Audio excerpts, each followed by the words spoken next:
जिसका शीर्षक है यीशु के द्वारा प्रथम चेलों का चुना जाना।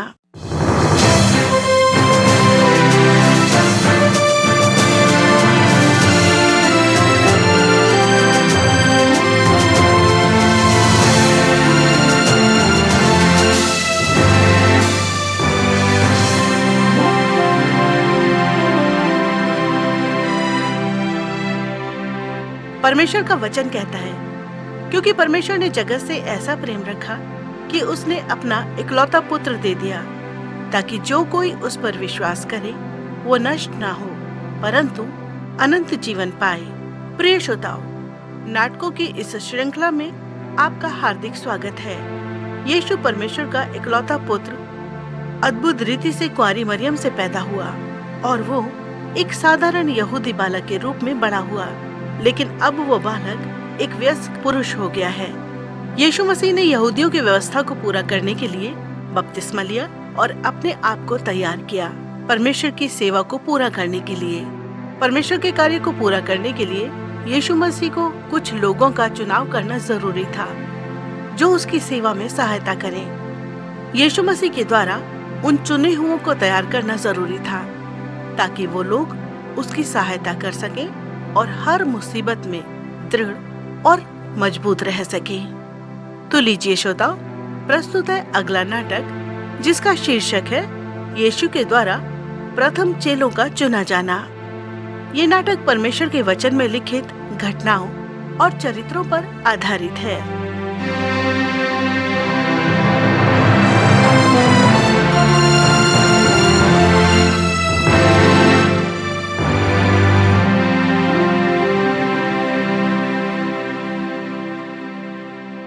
यूहन्ना, हम तो सच में उस आश्चर्यक्रम के गवाह हैं। मैं भी थोड़ा असमंजस में हूँ अंद्रयास।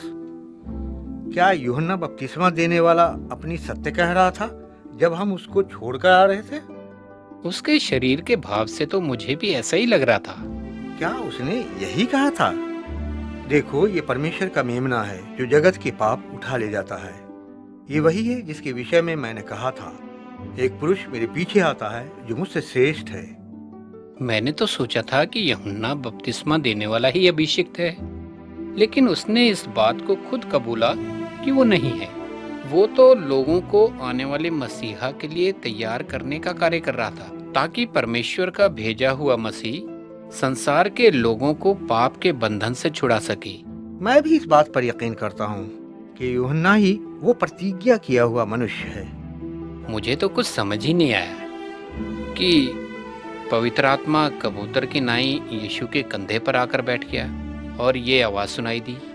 ऐसा मैंने भी पहले कभी महसूस नहीं किया था जैसा मैं उस समय कर रहा था। वो परमेश्वर की आवाज थी। क्या सच में वो परमेश्वर की आवाज थी? लगता तो है वो परमेश्वर की ही आवाज थी।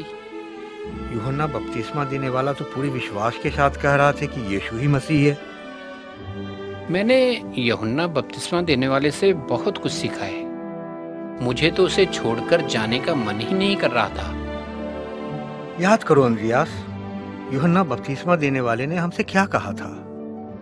उसकी बातों को सुनने के लिए तुमने क्यों कफरनहूम को छोड़ा? और तुमने कहा था, मछुआरे होने के नाते हमारी कमाई बहुत कम है और उससे भी बड़ी मात्रा में कर देना पड़ता है।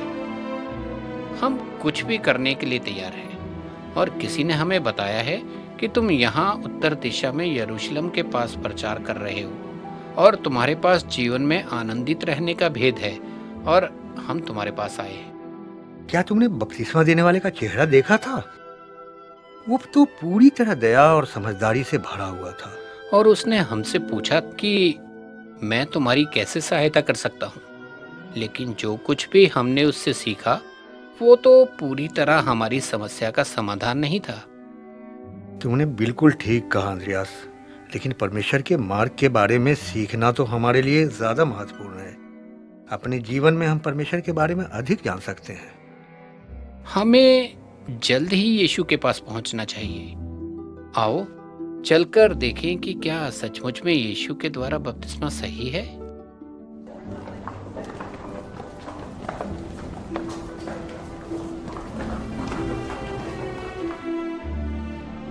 किसको ढूंढ रहे हो?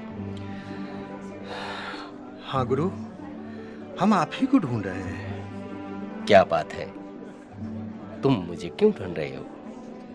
प्रभु, हमें उस कठिन प्रश्न का उत्तर जानना जरूरी है। कौन से कठिन प्रश्न का उत्तर? हाँ गुरु, यही कि क्या ये जीवन सच में जीने योग्य है? क्या ये जीवन दुखों से भरा हुआ नहीं है? ये तो मुझे अलग अलग समस्याओं से भरा हुआ प्रतीत होता है। हाँ अंद्रियास, तुम्हारे पास तो सच में अच्छा प्रश्न है। विश्वास रख, मैं तेरी सहायता जरूर करूंगा। हमें आशा है कि आप ही हमारी सहायता कर सकते हो। हमें इस प्रश्न का उत्तर जानना जरूरी है। और हाँ, हमारे पास और भी बहुत से प्रश्न हैं जिनका उत्तर हम जानना चाहते हैं। मैं मानता हूं कि तुम्हारे पास और भी प्रश्न होंगे। इस नगर की यात्रा के दौरान मैं तुम्हारी दुविधा से भरे सभी प्रश्नों का उत्तर दूंगा। मैं और भी बहुत से लोगों को ढूंढ रहा हूं अंद्रियास, जो मेरे कार्य में मेरी सहायता कर सके और मुझे छोड़ कर ना जाएं, बल्कि उद्धार के समाचार को लोगों तक पहुंचा सके। लेकिन ये सब बातें कैसे हमारे प्रश्नों का उत्तर दे सकती हैं गुरु? जब हम यात्रा के लिए निकलेंगे तब तुम्हारे प्रश्नों की चर्चा करेंगे। हे गुरु, मैं विश्वास करता हूँ कि यूहन्ना बपतिस्मा देने वाला जिसके विषय में बात कर रहा था वो आप ही हैं। मैं आपके पीछे चलूंगा, क्योंकि आपके पीछे चलना तो बड़े आदर की बात है गुरु। हाँ प्रभु, मैं भी विश्वास करता हूँ कि आप परमेश्वर के पुत्र हैं। जहाँ कहीं आप जाओगे वहीं मैं आपके पीछे हुलूंगा। तुम दोनों मेरी नजर में धन्य हो। गुरु, आप कहाँ रहते हैं? मेरे पीछे आओ, तुम्हें दिखाता हूँ। सच में अद्भुत आकृति है, बहुत ही बेहतरीन। मैं ऐसा प्रतीत कर रहा हूँ कि तुम बहुत दुखी हो।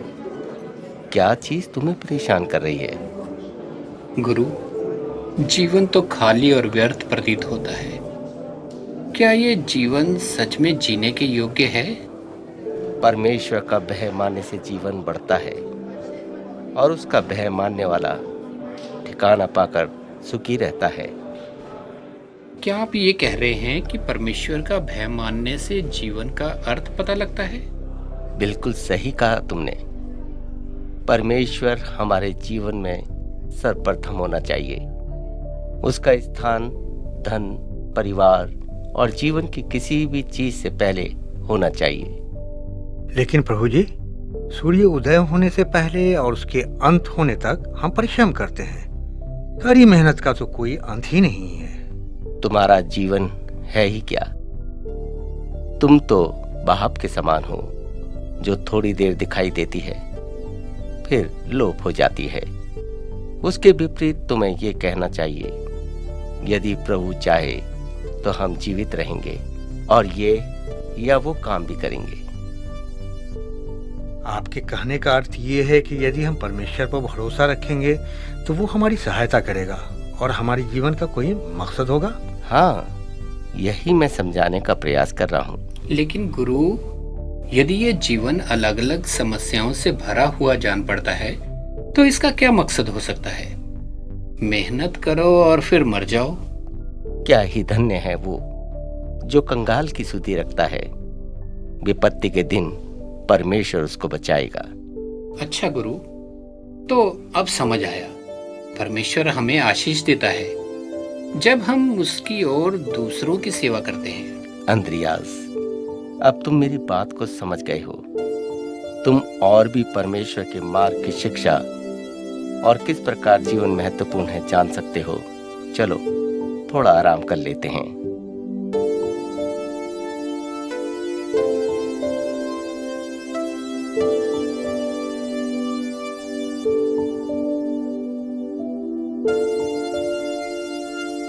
प्रिय श्रोताओं, हमारे साथ कार्यक्रम में बने रहने के लिए आपका धन्यवाद।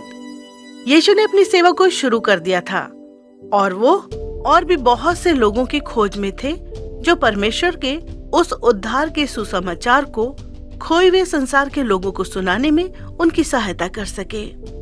यूहन्ना और अंद्रयास ने यीशु के पीछे चलने का निर्णय ले लिया था। उनके पास यीशु से पूछने के लिए कई सारे प्रश्न थे और यीशु उन सभी प्रश्नों के उत्तर उनको दे रहे थे जब वो एक नगर से दूसरे नगर की यात्रा कर रहे थे। कौन यीशु मसीह के द्वारा चुना गया जो उसकी सेवा में सहायता करे और किस किस ने यीशु के पीछे चलने का निर्णय लिया? आइए सुनते हैं कहानी के शेष भाग में।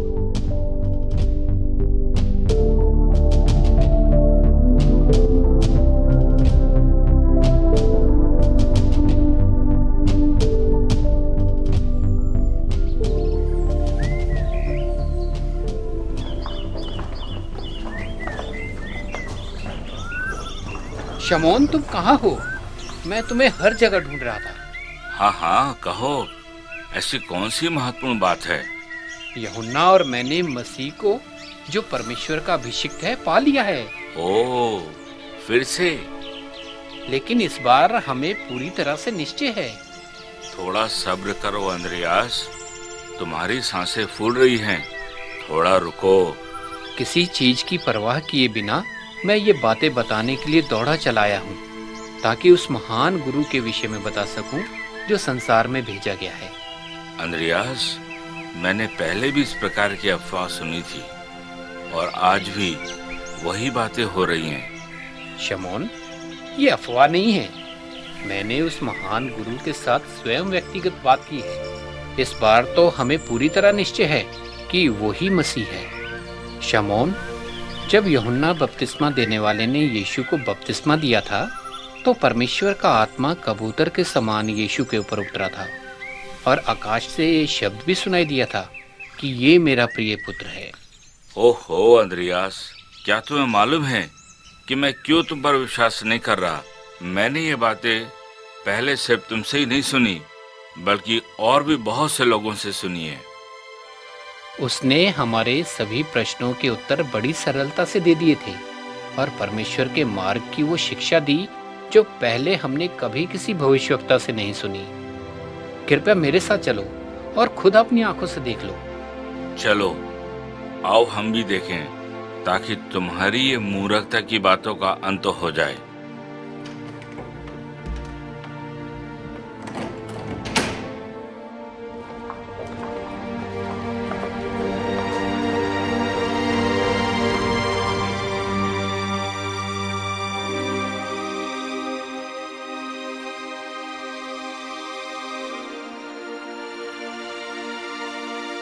हे प्रभु यीशु, मैं अपने भाई को लेकर आया हूँ जो आपसे मिलना चाहता है। शमौन, योना के पुत्र, तू आज से पतरस कहलाएगा, जिसका अर्थ है चट्टान। मेरी सेवा के कार्य में तू मेरे लिए मजबूत चट्टान होगा। हे प्रभु, आप मेरे बारे में पहले से जानते हैं, या अंद्रियास ने मेरे विषय में आपको बताया? ये सब आप कैसे जान पाए? मैं तेरे बारे में सब जानता हूँ।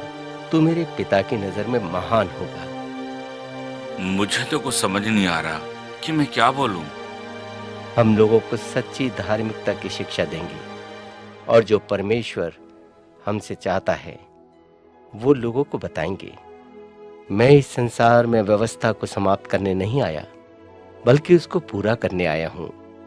आओ, हम ऐसी जगह खोजते हैं जहाँ हम आपस में बातें कर सकें और कोई हमारी बातों को सुन ना सके। पतरस, मेरे पीछे आओ। मैं बहुत खुश हूँ कि तू मेरी सेवा में सहायता करेगा।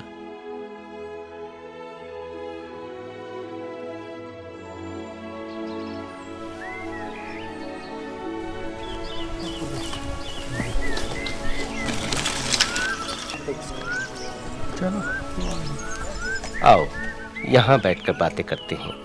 हे गुरु, मैं विश्वास करता हूँ कि आप ही मसीह हैं, जैसा कि अंद्रियास ने कहा।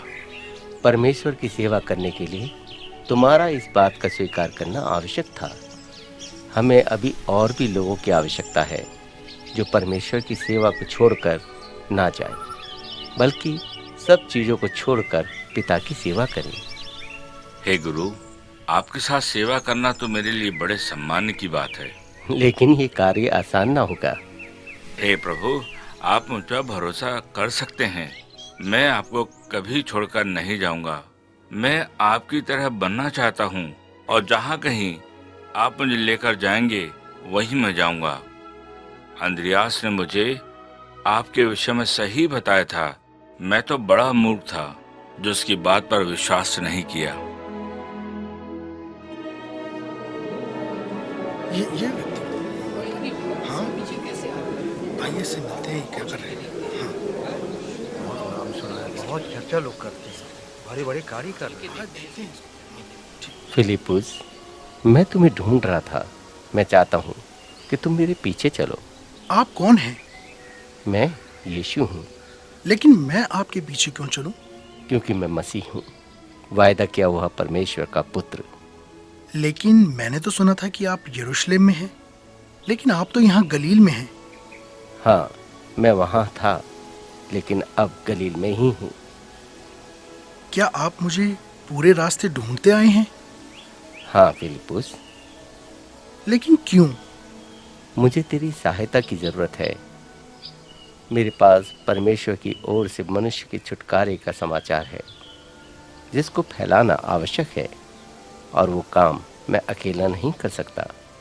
प्रभु, मैं विश्वास करता हूँ कि जो आप अपने विषय में कहते हैं, आप वही हैं। अवश्य ही मैं आपके साथ चलूंगा और उस छुटकारे के समाचार को फैलाऊंगा। तुम्हारा कार्य थोड़ा भिन्न होगा। मैं तुम्हें सिखाऊंगा कि तुम्हें क्या करना है। मैं इस बात से अति प्रसन्न हूँ कि तुम भी मेरे चेले होगे। आओ, हम आगे चलें।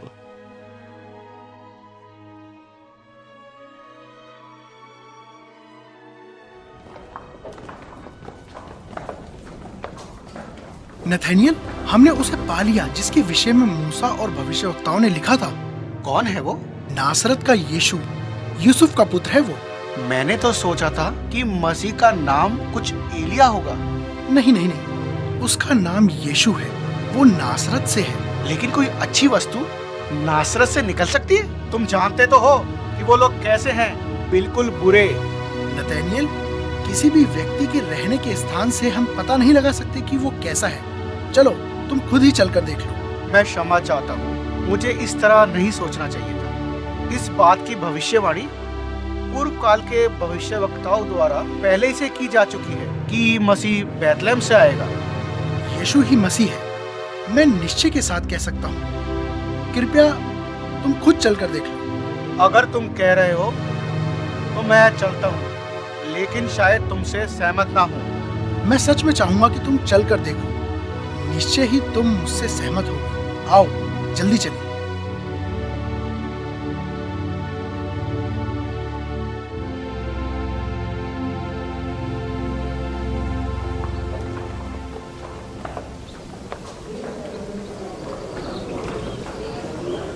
देखो नथानियल, यीशु वहां है। यूहन्ना उनके साथ है।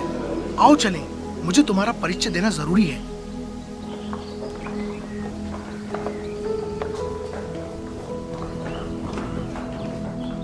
नतैनियल, देखो, ये यहूदी है जिसमें कोई कपट नहीं। आप ये कैसे जानते हो? जब फिलिपुस तुम्हें ढूंढ रहा था, मैंने तुझे अंजीर के पेड़ के नीचे देखा। तुम परमेश्वर के सामने अपने पापों को मान रहे थे। हे गुरु, आप सच में परमेश्वर के पुत्र हो, यहूदियों के राजा। आपने मेरी प्रार्थना को भी सुन लिया है जो मैं परमेश्वर से कर रहा था। तुम मुझ पर विश्वास करते हो क्योंकि मैंने तुम्हें अंजीर के पेड़ के तले देखा। तुम इससे भी बड़े बड़े कामों को देखोगे। आओ, मेरे पीछे चलो। हे यीशु, मैं हमेशा आपके साथ रहना चाहता हूँ। हमारी यात्रा आसान नहीं होगी नतनियल, ये बहुत ही कठिन और लंबी है। मैं बहुत ही आनंदित हूँ कि परमेश्वर की सेवा में तुम मेरे साथ होगे। मैं बहुत ही उत्साहित और खुश हूँ कि आपने मुझे अपनी सेवा के लिए चुना। नतनियल, तुम आसमान को खुला हुआ और परमेश्वर के स्वर्गदूतों को मनुष्य के पुत्र के ऊपर उतरते हुए ऊपर से आते हुए देखोगे। मैं तैयार हूँ प्रभु, लोगों तक आपके समाचार को पहुंचाने में। मैं कोई भी बलिदान देने के लिए तैयार हूँ। मैं आपके पीछे होना चाहता हूँ। मैं जानता हूं। आओ हम प्रार्थना करें। हे परमेश्वर, मैं तेरा धन्यवाद करता हूं कि तूने नतानियल को हमारे साथ जोड़ा।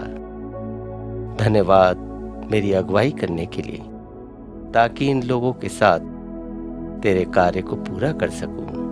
आमीन।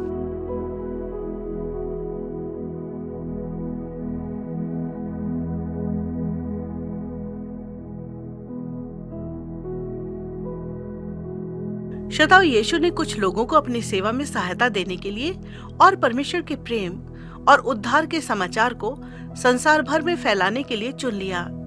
वो चाहता था कि उसके चेले पूरे समर्पित जीवन के साथ उसको अपने जीवन में प्राथमिकता दें। उसने अपने चेलों को चुनने का कार्य शुरू किया और यूहन्ना, अंद्रियास, शमौन, फिलिपुस, नतानियल और कुछ लोगों को इस कार्य में शामिल किया। यीशु के चेलों ने उससे बहुत कुछ सीखा।